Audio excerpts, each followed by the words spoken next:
Hello বন্ধুরা, আমি সুস্মিতা। নতুন আরও একটা ভিডিওতে তোমাদের সবাইকে স্বাগতম জানাই। তো আজকেও ভিডিওটা শুরু করেছি সকালবেলা থেকেই।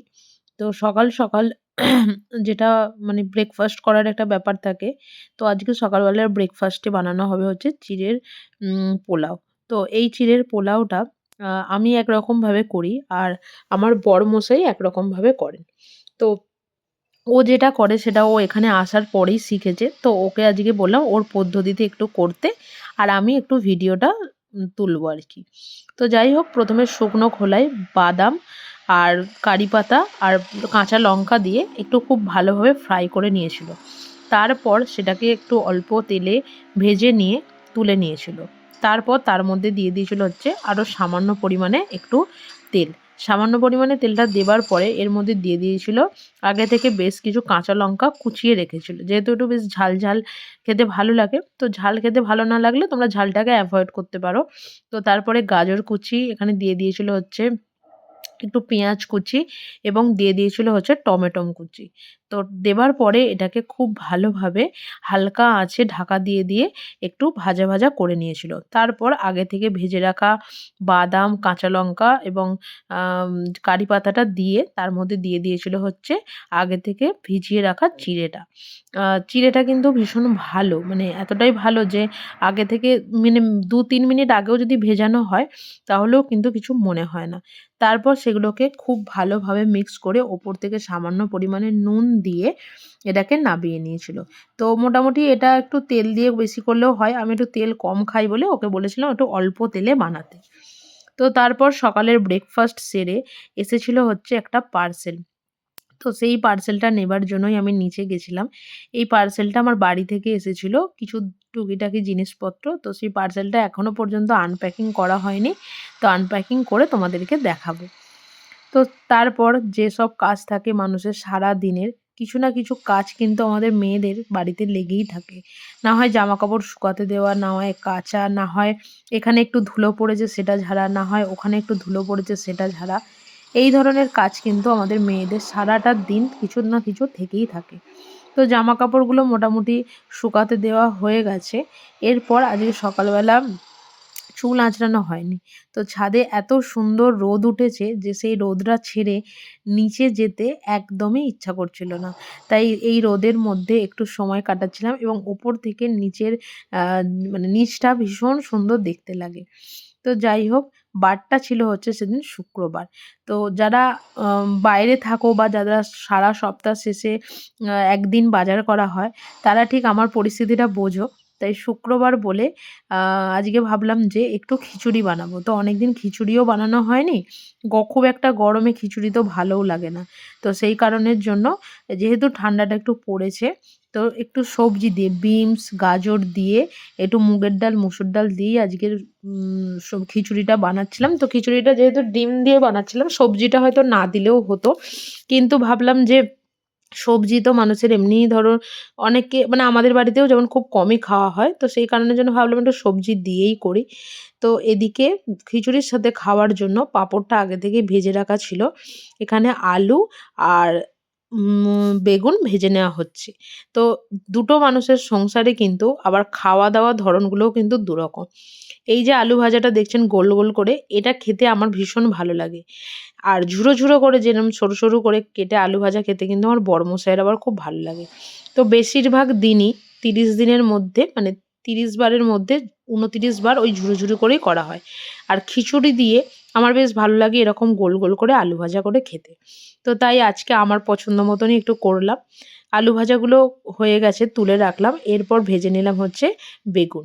তো কড়াতে ছিল হচ্ছে সামান্য পরিমাণে একটুখানি তেল।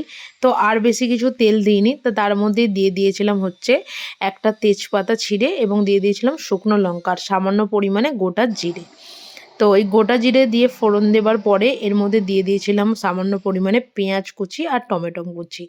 তো খিচুড়িটা বাড়িতে যেমন করা হয় মানে আমার বাবা যেমন করে বা বাড়িতে যেমন হয় সেই রকম স্বাদটা যেন কোথাও গিয়ে নিজের হাতে খুঁজে পাই না। তো আজকে একটু ভেবেছিলাম যে খিচুড়িটা যখন আমি রান্না করি তখন দেখা যায় যে ভাতগুলো যেমন মানে শক্ত, শক্ত থাকে তো সেটা।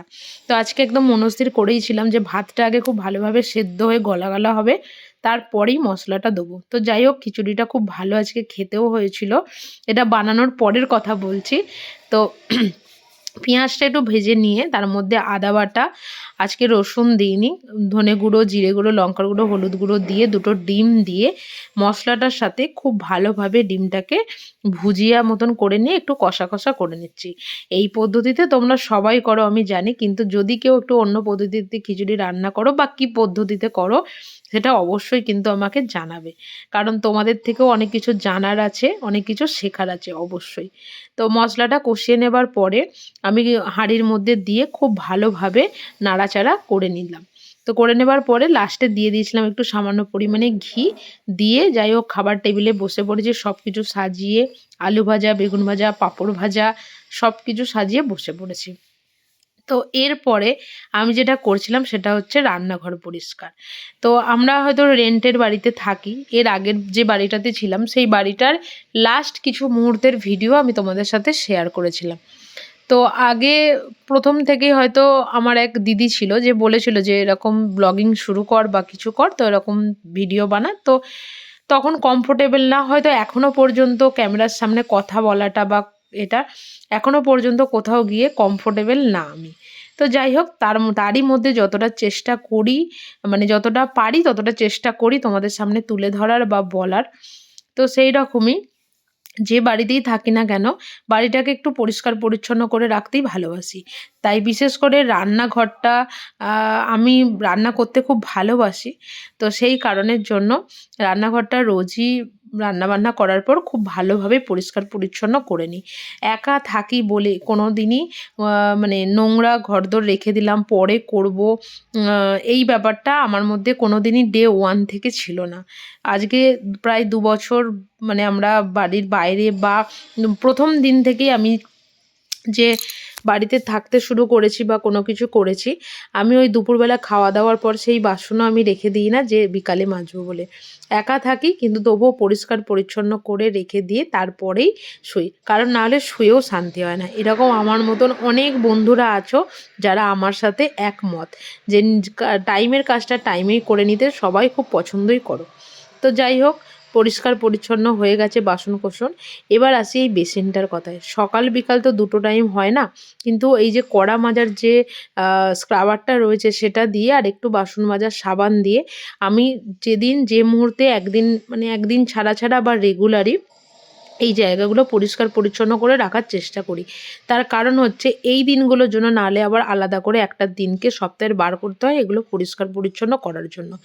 আর যারা আমরা হাউসওয়াইফ তাদের কিন্তু প্রচুর কাজ থাকে, শুধুমাত্র রান্না করলাম, খেলাম, ঘুমিয়ে পড়লাম সেটা কিন্তু নয়। প্রচুর কাজ থাকে এবং যারা নিজেরা টুকটাক কিছু ইনকাম করো তারা জানো যে প্রচুর কাজকর্ম থাকে, তাই সপ্তাহের একটা দিনে আলাদা করে বের করাটা কিন্তু খুব চাপের আমাদের জন্য। যাই হোক, খাওয়া দাওয়া হয়ে গেছে, বাসন মাজা হয়ে গেছে, একটু রেস্ট নেওয়া হয়ে গেছিলো। সব শেষে এসে সন্ধ্যাবেলা সন্ধে দিয়ে আজকে আমি একদিকে বানিয়ে নিচ্ছি আমার জন্য চা, আর একদিকে মেখে নিচ্ছি হচ্ছে আটাটা। তো এইটা সন্ধ্যেবেলা একটু মেখে রাখলে 1-1.5 ঘন্টা পর যখন আটাটা মাখা হয় তখন রুটিটা খেতে ভীষণ ভালোই লাগে। তো আগে আমি পুরোপুরিভাবে লেচি করে রেখে দিতাম, তো এখন আমি লেচিটা আর করি না, মোটামুটি একটু মেখে এইভাবে থালা চাপা দিয়ে রেখে দিই, রুটি করার সময় তখন গিয়ে আমি রুটিটা করে নিই। তো আজ ছিল হচ্ছে সিমুই, আর তরকারি তো ছিলই। তো আজকের ভিডিওটা এই পর্যন্তই। কেমন লাগলো ভিডিওটা অবশ্যই কিন্তু তোমরা কমেন্ট বক্সে জানাবে। ভালো লাগলে ভিডিওটা লাইক করো, শেয়ার করো এবং চ্যানেলটি সাবস্ক্রাইব করে রেখো। সবাই খুব ভালো থেকো, টাটা।